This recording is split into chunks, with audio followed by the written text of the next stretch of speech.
describiendo las características ya hemos hablado de la energía, de la espirometría. Mencionábamos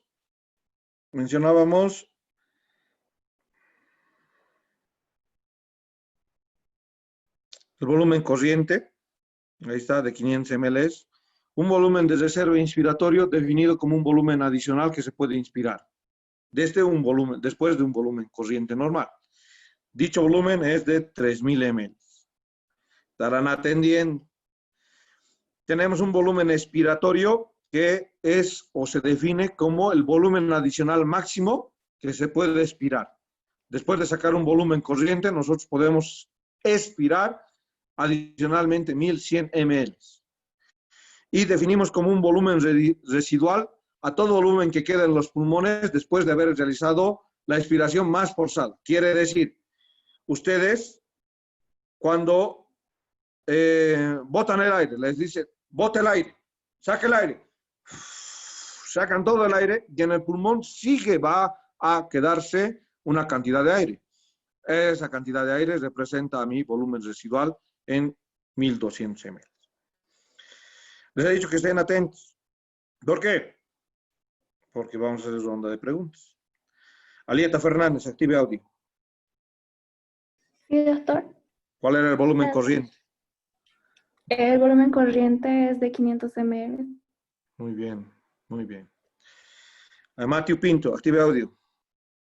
Sí, doctor. ¿Cómo está? Buenas. ¿Cuál es el volumen de reserva inspiratorio? De 3000. Muy bien. Erika Coria, active audio. Sí, doctor. ¿Cuál es el volumen expirado? Es de 1100. 1100. Muy bien. Laura Pachucama, active audio. Buenas tardes, doctor. ¿Cómo está? Buenas tardes. El volumen residual es de 1200. Muy bien, perfecto. Ahí está. Eso, así da gusto trabajar, hombre. Así da gusto trabajar. Ahora, entiendo que esos volúmenes van a relacionarse con las capacidades pulmonares. ¿Cómo defino una capacidad pulmonar? Un ciclo de combinaciones entre cada uno de los volúmenes. Un ciclo respiratorio con la combinación de cada una de las capacidades pulmonares. Es así que voy a decir, tengo la capacidad, acá están, la capacidad vital, estos son mis tres, capacidad vital, capacidad inspiratoria, capacidad pulmonar total y la capacidad residual funcional. CB, capacidad vital, CI, capacidad inspiratoria, CPT, la capacidad pulmonar total y CRF, la capacidad residual funcional. Ustedes tienen un cuadro en Guyton donde van a encontrar esta misma nomenclatura de manera internacional. Ahora, ¿qué me dice de estas capacidades? Me dice la capacidad inspiratoria, y voy a marcar con rojo, es esto, ahí está, con rojo, la capacidad inspiratoria. Es la sumatoria, con negro, del volumen corriente, todo esto representa 500 ml, volumen corriente, más el volumen de reserva inspiratoria. Todo esto es mi volumen de reserva inspiratoria. Si nosotros conocemos cada volumen, el volumen de reserva inspiratoria, ahorita lo acaban de decir, es 3000, más la capacidad vital que es 500. Por lo tanto, la capacidad vital, la capacidad inspiratoria, esta capacidad inspiratoria tiene un valor de 3500. Siendo así la sumatoria del volumen corriente más el volumen de reserva inspiratoria. Muy bien. Hay otro. Gabriel Rodríguez. Gabriela, dígame. Está bien, dígame. Doctor, en la capacidad vital, acá en el Guyton dice 4600. No, capacidad inspiratoria. Capacidad inspiratoria. Capacidad 3000. inspiratoria. He aclarado, capacidad inspiratoria. Ya. No me pegue, Gabriela, no me pegue. Capacidad inspiratoria, por eso hemos dicho. La capacidad inspiratoria es el volumen de reserva inspiratorio más el volumen corriente. el volumen corriente que es de 500 ml y el volumen de reserva inspiratorio que es de 3000 ml. Y eso da, sí, Gabriela, 3500 ml. ¿Bien? Eso es capacidad inspiratoria. Gracias, doctor. Capacidad residual funcional. ¿Cómo defino? Miren todo el tamaño, de dónde a dónde va la flecha. Capacidad residual funcional. La capacidad residual funcional es el volumen de reserva inspiratorio más el volumen residual. ¿Cuál es el volumen de reserva inspiratorio? El volumen de reserva, ojo que acá no tiene que ser inspiratorio, es expiratorio. Acá vamos a corregir el cuadro de Guyton. Vamos a corregir esto de Guyton. Es expiratorio. Eso es error de transcripción, solo llano error de transcripción. Por si acaso, Guyton es un bestseller. Bien, por si acaso esto se debe a las características de traducción, nada más. Entonces, la capacidad residual funcional es el volumen de reserva expiratorio más el volumen residual. Miren que en su imagen, por si acaso, cuidado que pillen inspiratorio, lo vamos a corregir a expiratorio. Bien, por si acaso. Es un error de traducción solamente. Guyton es un bestseller, es el maestro. Por si acaso, esos que traducen, que no saben de medicina. Entonces, el volumen de reserva expiratorio más el volumen residual da la capacidad residual funcional. Quiere decir que da 2300 ml. ¿Por qué? Porque hemos dicho que el volumen de reserva expiratorio es 1100 y el residual 1200. 1100 más 1200 hacen 2300. Ya vamos con dos capacidades, la inspiratoria y la residual funcional. Vayamos con otro. Se llama ahora sí, recién, ahora sí. Tal vez hace rato la palabra dice una y la mente dice otros ratos. La capacidad vital es el volumen de reserva inspiratorio más el volumen corriente más el volumen de reserva expiratorio. Por eso la flecha abarca tres segmentos. 1, 2 con rojo lo haré, y 3 con azul. 3. Ahí está, la capacidad vital, 3 segmentos. ¿Por qué? Porque es la sumatoria del volumen de reserva inspiratorio, volumen corriente y el volumen de reserva expiratorio. ¿Cuánto se hace eso? 4600 ml. ¿Por qué? La capacidad vital es la sumatoria de todos estos volúmenes. ¿Y cuánto era mi volumen de reserva inspiratorio? Era 3000. ¿Cuánto es mi volumen corriente? Esto es 3000. Mi volumen corriente es 500. Y mi volumen de reserva expiratorio es 1100. 1100. Entonces sumo 3000 más 500 más 1100. ¿Cuánto me da? 4600. ¿No? Para hablar de la capacidad vital. Y la capacidad pulmonar total, por eso la flecha va desde esta línea hasta esta línea de aquí abajo, porque acá está en este esquema el volumen pulmonar en ml. Dice, es la sumatoria de todas. Puedo sumar la capacidad vital más el volumen residual. Puedo sumar esto más esto. La capacidad vital era 4600 más el volumen residual que era de 1200. 1200. ¿Cuánto hace 4600 más 1200? 5800. O he sumado mal, 4600 más 1200. 5800 la capacidad pulmonar total.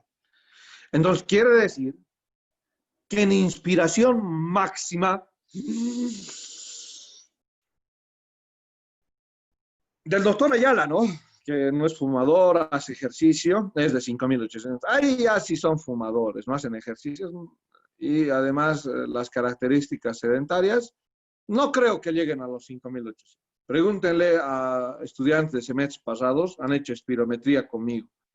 Y llego a los 5900 incluso, de capacidad pulmonar total. ¿No me creen? Cuando gusten, hacemos la prueba fisiológica de la espirometría conmigo. ¿Eh? Entonces, dentro, ¿cómo le podemos decir al paciente? No fume. salimos afuera del consultorio fumando. Hábitos saludables, transmiten hábitos saludables. Entonces, ¿cómo puedo tener y decir a mi paciente, dicho, cuidado que lleguen al internado, todos los internos que veo y las enfermeras también, Coca-Colita, Coca-Colita. No, hombre, no. Yo soy enemigo de las Coca-Colas, del café.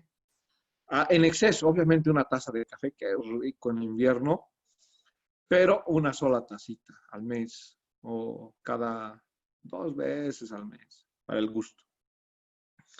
Pero después entender que en exceso, todo en exceso hace daño y todo en carencia también. Entonces, por si acaso. Dicho y mencionando, ahora sí, Gabriela, ¿no? Porque me acuerdo ahorita, Gabriela. Active audio. Sí, doctor. Ya, muy bien. ¿Qué significaba CB? ¿O qué significa? Capacidad vital. Muy bien. ¿Qué es BRI? Volumen residual de... Ay, no me acuerdo. Volumen residual inspiratorio. Excelente. BC. Eh, Ay, no me acuerdo de ese, doctor. Volumen corriente. Ah, Ya. volumen. Está bien. BRE. Volumen residual expiratorio. De reserva, vamos a decir, más que residual. De reserva. Se tendría que mencionar, a diferencia de la gráfica, decir reserva. Bueno, vamos a decir de reserva expiratorio. Ya, doctor. ¿Qué era BRE? Volumen de reserva expiratoria. Muy bien, igual que el BRI. Está bien, estamos muy bien. Entonces, esta nomenclatura me la tengo que aprender. ¿Por qué? Porque mis máquinas ventilatorias tienen esta nomenclatura. Lo mismo, Rosy, active audio. Doctor, buenas tardes. Buenas tardes. CB ya es capacidad vital, acaban de mencionar. ¿Pero qué es CI? Capacidad inspiratoria. Muy bien, muy bien. Entonces, para yo sacar capacidad vital, mire, tengo 2 maneras de sacar, con 2 distintas características, ¿no? En torno a jugarme las fórmulas. Está bien, Rosy. Desactive audio. Vamos con ya Brian ayer. Dayana Orozco, active audio. Doctor, Muy bien. ¿Qué es CPT? capacidad pulmonar total. Cuando vea entonces en un ventilador mecánico CPT, ya sabe qué significa. Es nomenclatura internacional. CB, ¿qué significa? Capacidad vital. IBR. Volumen residual. Excelente. Muy bien, Dayana. Muy bien. Vayamos con... vamos a adelantar por si no nos vamos. Capacidad pulmonar total. También la puedo sacar con la capacidad inspiratoria más la capacidad de residual funcional, ¿no? Entonces, la capacidad pulmonar total puede ser sacada con la capacidad inspiratoria más la capacidad de residual funcional, ¿no? Que es RF, capacidad residual funcional. ¿Y cómo saco la capacidad residual funcional? El volumen de reserva expiratorio más el volumen residual. Entonces, la capacidad de residual funcional más el volumen de reserva expiratorio más el volumen residual es igual al volumen de reserva expiratorio más el volumen residual. En todo esto lo tenemos aquí simplificado. Entonces, lo que nos pide Guyton, la capacidad vital, la capacidad inspiratoria, la capacidad pulmonar total y la capacidad residual funcional. Muy bien, tengo una rondita más para alguno de sus compañeros. Dominique González, 1. Ya está. Giovanna Barrios, 2. Hay un Galaxy A70, tiene que modificar a su nombre para el Zoom, por si acaso, ¿ya? Giovanna Barrios, 3, Gladys Hinojosa, 4 y Yesiel Podovani, 5 o 4. A ver, ya me chispoteé al leer nombres. Dominique, 1, Giovanna Basillos 2, Gladys Hinojosa 3 y Yesel Podobani 4. Active el 1, audio. ¿Aló? ¿Te escucha? ¿Cuál era el valor de la 4.600. capacidad vital? 4.600. ¿Perdón? 4.600. Uy, uy, ¿Aló? uy, uy, uy. ¿4.000?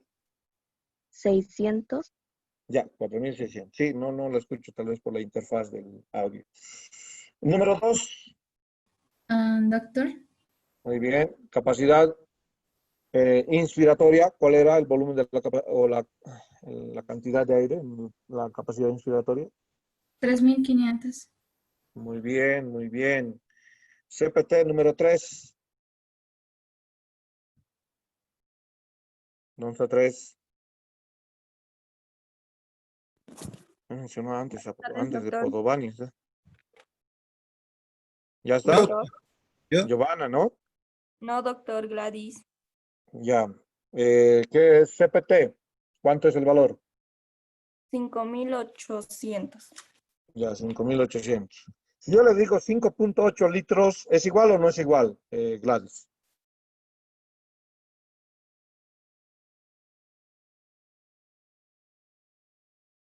¿Gladys?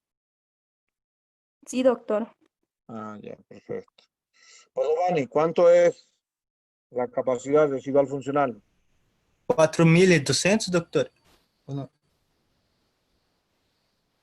Doctor, Capacidad residual funcional, no la capacidad vital.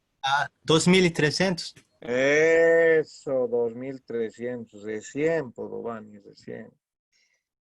Muy bien, después de haber entendido las capacidades que llegan al pulmón, vamos a determinar un concepto, se llama volumen respiratorio. Dentro del volumen respiratorio tenemos que tener algo en cuenta, lo que hace un momento decíamos. Para determinar esto que es BR, que es el volumen respiratorio, vamos a multiplicar volumen corriente. ¿Cuánto era el volumen corriente? 500 ml. ¿Por cuánto es la frecuencia respiratoria? Guyton agarra y dice 2, es entre 12 y 20. Podemos hacer el cálculo con eso.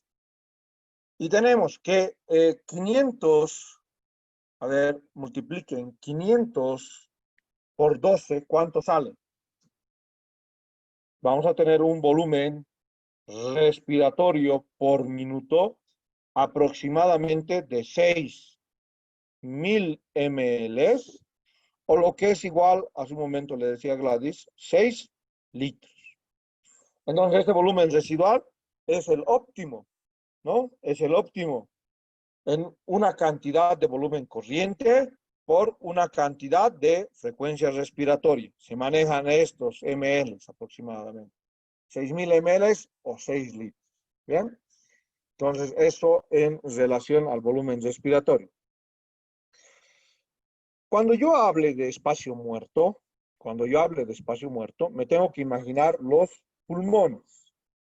Me tengo que imaginar esto, para que les haga entender el espacio muerto. Ahí está vía aérea, ahí está la tráquea y los bronquios. ¿Dónde se produce el intercambio gaseoso? A nivel de los alvéolos, en la parte periférica. En los bronquios, en la tráquea, se produce intercambio gaseoso. Hace un momento les aclaraba. No.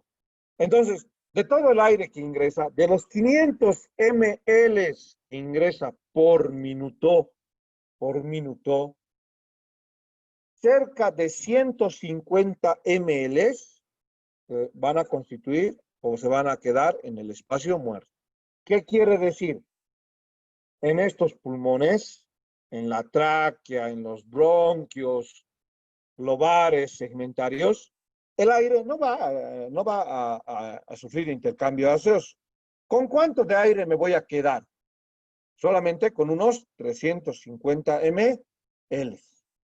350 ml que va a llegar a los alvéolos. Porque 150 ml va a constituir el volumen del espacio muerto, que no va a ser intercambiable, que no se va a intercambiar.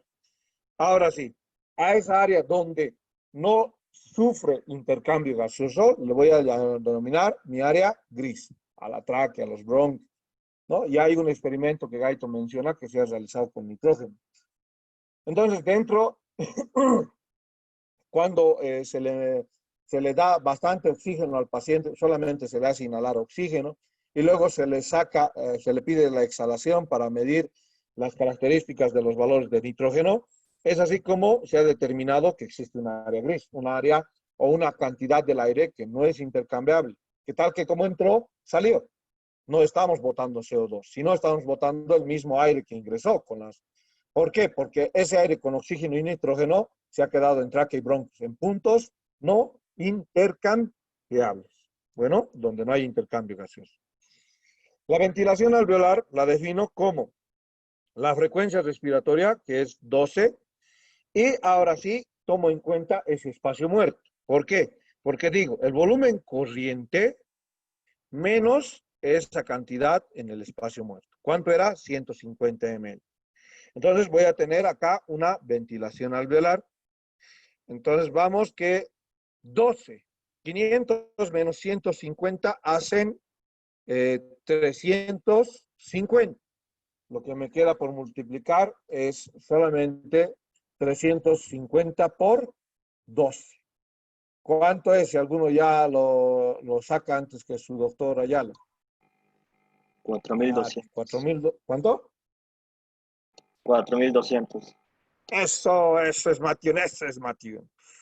Entonces, 4.200 va a ser la ventilación alveolar. Quiere decir, ¿cuánto aire ha ingresado al pulmón, Matthew?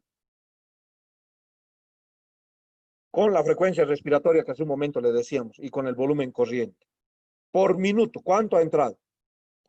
6 litros, ¿no? Mateo, no. Sí, doctor. Ya, en un minuto ha entrado 6. Ha habido el intercambio.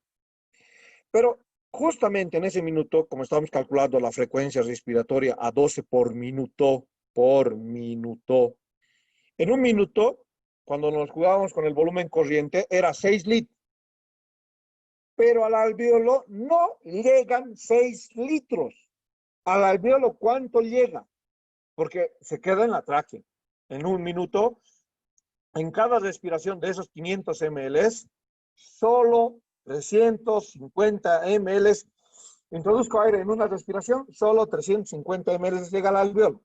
Por lo tanto, por minuto, al alvéolo solo llegan 4.200 ml de aire.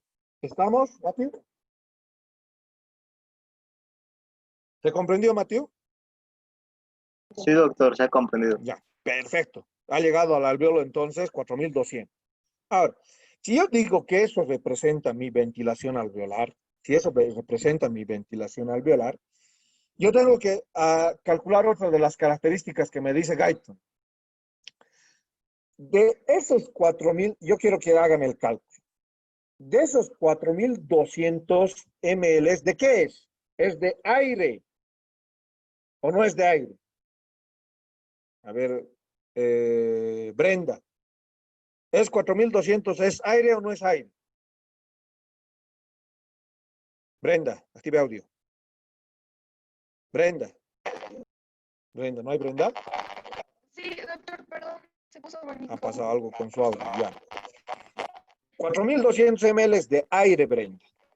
De esos 4.200 ml de aire, yo solo digo el 21% representa oxígeno. Dígame cuánto de oxígeno llega al alvéolo. El que quiera, haga la fórmula, regla de 3 es esto. El que quiera, dígame. Entonces se los voy a plantar. 4.200 ml representan 100%, el 100% en aire. De estos 4.200, solo el 21% representa oxígeno. ¿Qué tengo que hacer? Calcular. 21 por 4.200 dividido entre 100. ¿No? Entonces, ¿cuánto me ingresa de oxígeno? ¿No? Entonces voy y multiplico 4.200 por 21 dividido entre 100. ¿Cuánto es? 882. 882 ml que le llega, pero ¿de qué, Matthew? Oxígeno. Solo, puro oxígeno. Entonces están viendo lo que hace el pulmón con el trabajo. Todo lo que ha hecho es eliminar el nitrógeno y quedarse con 882 ml de oxígeno cada minuto. Bajo este principio de 882 ml por minuto, ustedes tendrán en cuenta de darle a su paciente 2 libras por minuto de oxígeno o darle 5 libras por minuto de oxígeno puro. Cuando ustedes agarran un tanque de oxígeno o conectan a la red principal en un servicio hospitalario, lo que estamos teniendo es oxígeno al 100%. Ya no tenemos nitrógeno en ese oxígeno. Entonces, esto que estamos aprendiendo en fisiología es principio básico para dosificar el oxígeno a nuestros pacientes. Bueno, la ventilación alveolar. Ahora, para concluir este tema, dentro de lo que nos habla de las funciones de las vías aéreas, Gaiton nos recuerda las vías aéreas. ¿Qué nos dice? Nos dice que la vía aérea está formada por estas características.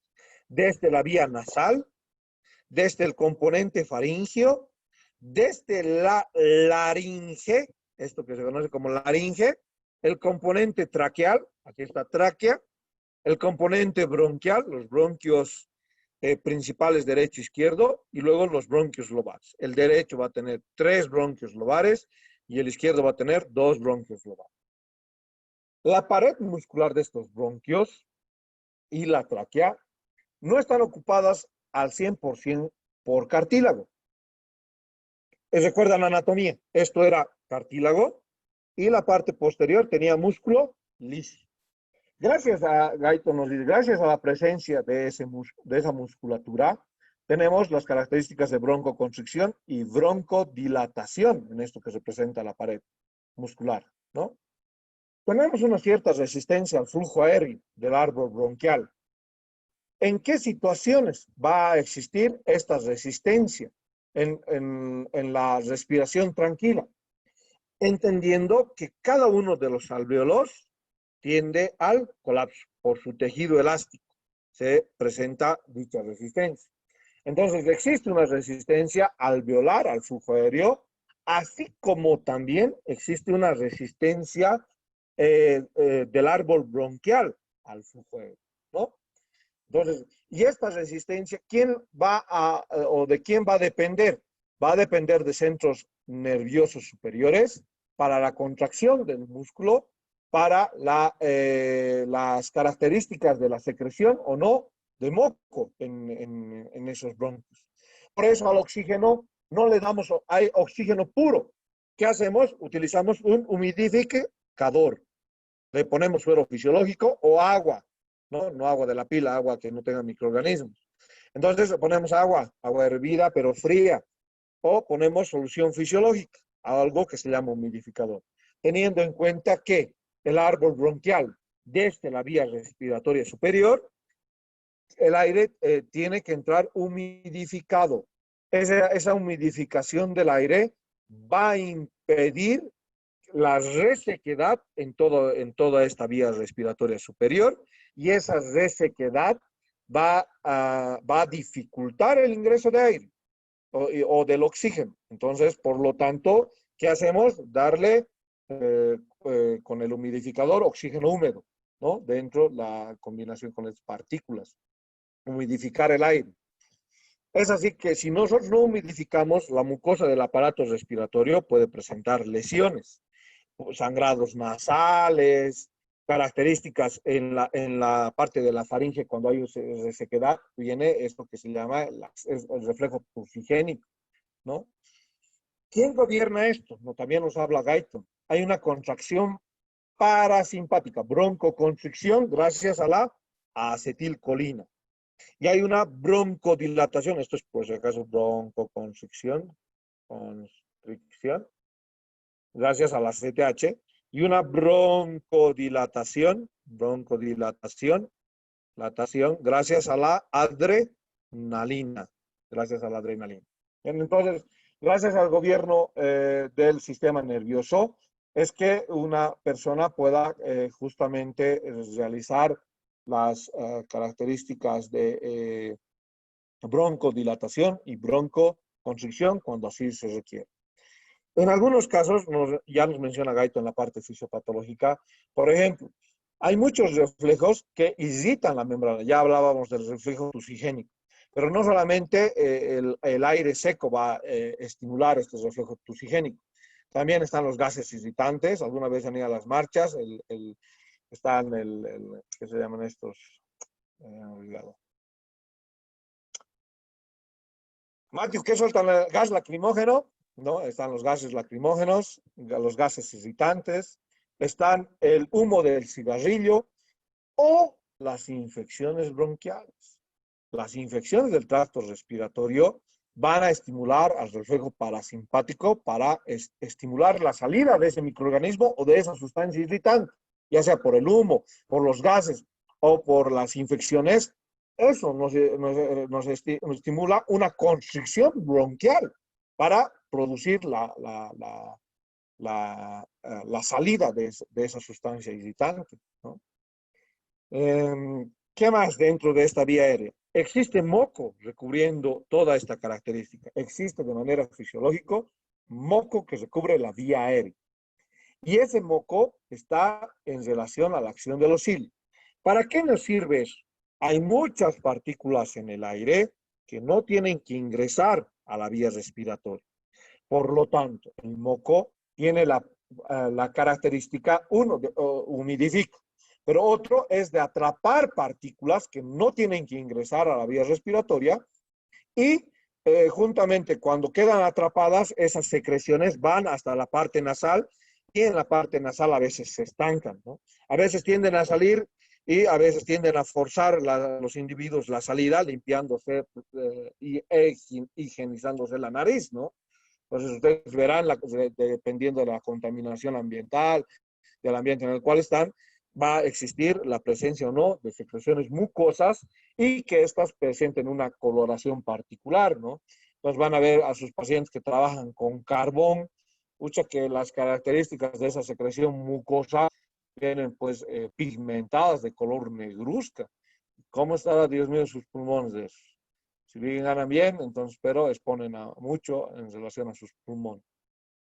El reflejo tusigénico que les explicaba no es más que la estimulación en esta vía aérea superior a nivel de la faringe o a nivel de la tráquea, donde la laringe y lo que representa las cuerdas vocales van a tener un cierre prematuro para luego tener una apertura brusca también. Entonces van a cerrar de manera brusca, ¿para qué? Para que de manera brusca también salga una expiración forzada. Y esa expiración forzada se conoce como el reflejo tusigénico.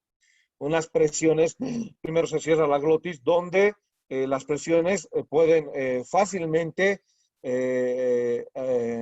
cuando sale el factor que esté estimulando la tos, una porción de arroz, una partícula, la fuerza explosiva es tal que en la tos se puede explotar el flugen, las gotitas salivales o el agente irritante, ya sea una partícula de arroz, a 120 kilómetros por hora. Esa es la fuerza para el reflejo tusigénico, porque es un cierre prematuro de la glotis para contener aire de manera abrupta. Realizar la expiración y realizar una apertura brusca de la glotis y tener esto que es el reflejo tusigénico, ¿no? Entonces, y no olvidar desde los centros superiores ya algunas características que nos mencionaba Kay Moore y que también nos recuerda Guyton, es que acá existen fibras, pelos en la entrada que tienen la función principal de filtrar partículas grandes, ¿no? Y hay unas depresiones a nivel de la porción nasal que tienden a precipitar de manera turbulenta la entrada de aire. Esto juntamente con los cornetes o las conchas nasales, que tienden a redireccionar y combinar ese ingreso de aire de manera brusca, para que entre de manera brusca hacia las partes respiratorias inferiores, ¿no? Entonces, muchas de estas partículas se quedan en esto que representan los pelitos.